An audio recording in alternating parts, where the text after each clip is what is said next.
What is up, guys? It's Dan the Man, and today I'm back with a new tournament held here at Chess Zone. It's the June Action. Chess Zone does this every month where they have four 60-minute games in a day, and then it gets rated at the end of the day, usually, and it's just usually a fun tournament. You get to squeeze in a lot of like classical games and play against strong people, and then get a rating pretty quickly the same day. So, yeah, I was kind of excited to play in this tournament. Strong field as usual. And in the first round, I'm playing against Firat Sahiner. I think I've played him once or twice on the channel before. I think the first time is where I hung my queen, if you guys remember that, a long, long time ago. But it's pretty rare, actually, that I'm recording this recap before the next round, because this game finished in under an hour. And that's pretty rare. Usually I play like at least for 1 or 2 hours. So recording this before the next round is kind of an anomaly. And yeah, it was a pretty dry game, but it still had some interesting variations that I'll show you. So we're just gonna go ahead and jump into the game here. So Farhat has the white pieces and I have the black pieces. As you can see, he's about 200 points lower rated than me, so I was trying to, win, but that didn't end up happening. So let's just get into the game here. So here he starts the game off with d4.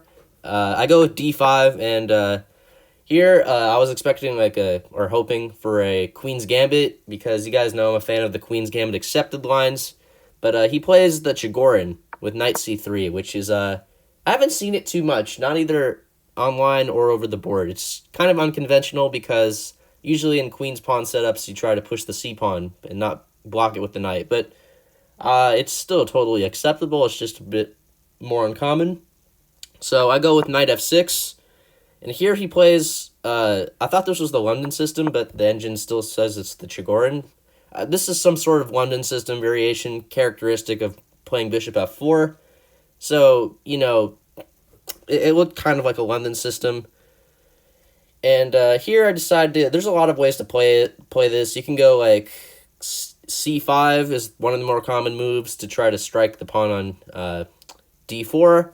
Like if you go c5, but then you have to be a bit wary about knight b5 things, because that would attack c7 twice. But it's a pretty flexible position. You can do a lot of things. You can even play like g6. But I decided to go with e6. Downside is that it does block the light squared bishop, but at least with knight b5 I would have a very easy reply with bishop to d6 or something. And that's exactly what happens. Firat plays knight b5, threatening c7.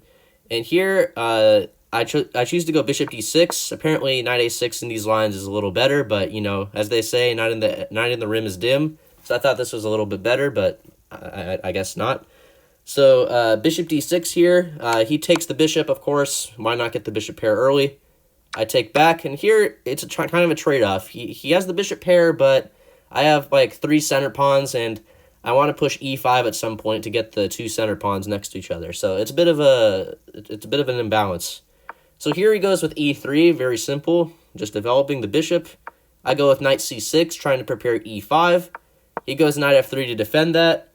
And here, this position's very flexible. You can do a million things here. You can play h6 to prevent bishop g5. You can castle. But here, I'm really invested in playing e5, like, immediately. So here I play queen e7. Again, very playable position. You can do a myriad of things here. So, yeah, queen e7, I'm just trying to reinforce e5 again. So here he goes with c3. I'm typical of the London. You'd sort of make this pyramid of pawns, put the bishop on d3. So I go with e5. Here he goes with bishop g5 to pin. And here I was thinking for a bit about whether to go e4, which is a playable, but that would lead into a closed position. I was also thinking about castles here as a potential line, which is fine. Again, this position is super playable. But in these lines, I was worried about losing a pawn. One sample line, if I had castled, for instance, would be d takes e5, d takes e5, bishop takes f6, and although you're losing a pawn here, the engine, for some reason, says it's pretty much equal, but I don't think a human would play this. So he does have some pressure on winning my center pawns. Same thing with h6. I was thinking of that at first, but I was worried about losing a pawn after bishop takes knight, queen takes here, and again, I have to lose a pawn. And this variation is a little bit worse than the previous one, but still more or less equal. So again, I didn't really want to lose a pawn here, so I was sort of conscious about that, and I played bishop e6, just defending my center. And here, we each had 55 minutes here, both spending a little bit of time. Here he plays bishop b5, very good move, just pinning the knight. And again, I was thinking about whether to close the position or to play something else. I did end up going with e4, but again, I'm worried about losing some center pawns. So if I went h6 here, he could have played, again, takes here. He could have played d takes e5. I was kind of scared about this. D takes e5. Knight captures e5, and that's why I played e4. I just wanted to shut down the center and not get into any of that stuff. So, yeah, I was worried about, like, he'd have some tactics against my knight on c6. And this engine line is ridiculous. It says h takes g5 here. And even though, like, it looks like white's crushing, apparently the engine says to go into this wacky line where b takes c6. I don't know why it's popping up with the red banner. Bishop takes c6. Yeah, you give up a whole rook here. This is totally engine-like. Bishop takes a8 and king c7 to trap the bishop. But there's no way a human of our level would go into this in a million years. So I was scared about some sort of tactics like this, which is why I decided to close the position here with e4 and not allow any sort of tactics.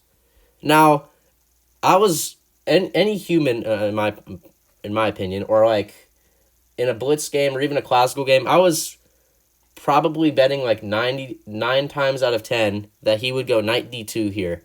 I was like, I'd probably bet money that he would have went there. But he played the very sharp knight e5, and I'm like, wow. He spent a bit of time for some reason. I thought I wasn't really sure what he was thinking about, but he jumped in with the knight to e5, and I'm like, wow. Well, that's definitely a move I was not expecting. And looking at it, it's actually pretty cool looking move, because even though I take his knight, he takes back, and he's gonna win the knight back because of my pin on f6. Now, what's cool here is that if my queen was on d8 and not e7, I could be fine, because I'd play h6, and I'd retain the piece advantage.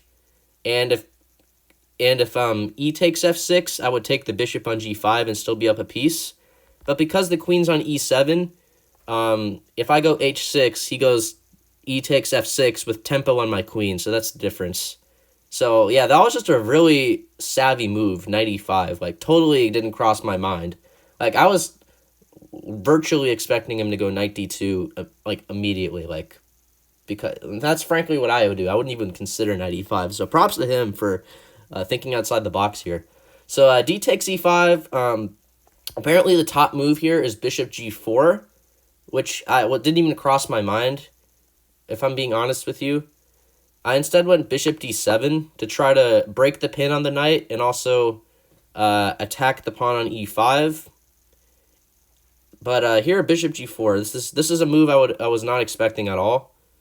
So let's say if e takes f6 here, you can just trade the queens off really early. Bishop takes d1, f takes e7. You pull your bishop back, and the pawn on e7 is going to be won back, and it's going to be a drawn endgame.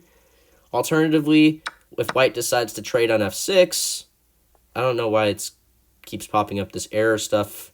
Bishop takes f6. We could have traded queens here.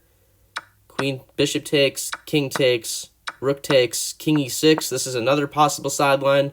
Or if you want to be really, really fancy schmancy, you could have played queen e6, not even take back, just defend the bishop on g4, and white has to deal with the threat on their queen, and then you would take the piece back that way. Yeah, but just playing that, it's not really something I would have played. And so I played bishop d7. The engine doesn't like it. Gives white a small advantage with +1. And, yeah, the best move is to take the knight. He does damage my pawns a bit with g takes f6.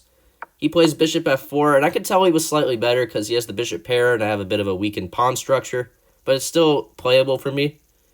So here, I was thinking about a6 as the best, but it turns out to be the best move, but I didn't want to weaken the dark squares on the queen side. b6 would be kind of a hole, and because he has a dark squared bishop, I was sort of fantasizing that maybe he'd take advantage of that long term. So I decided to go with queen c5 to attack his bishop. Here are the best moves to either go a4 to defend or put the bishop back on the e2. So he kind of surprised me by trading bishop for knight. And now it's still white's still better, but not nearly as much. And here, the best move is to castle, and it would be a very dynamic game with the weakened pawn structure and the opposite colored bishops. But here he decides to liquidate. He goes queen d4, which apparently the engine doesn't like. But I thought this was a good move as well, because I'm essentially forced to trade. Going to e7 would not really make sense, because why would you do that? You would be playing passive.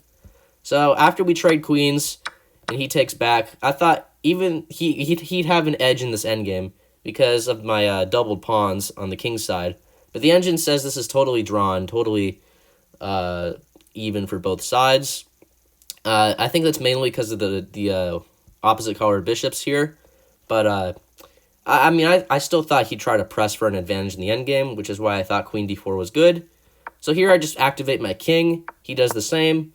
I go with bishop to b5 to open the path for rook c8, and also to maybe reposition the bishop on d3 where it could be an outpost.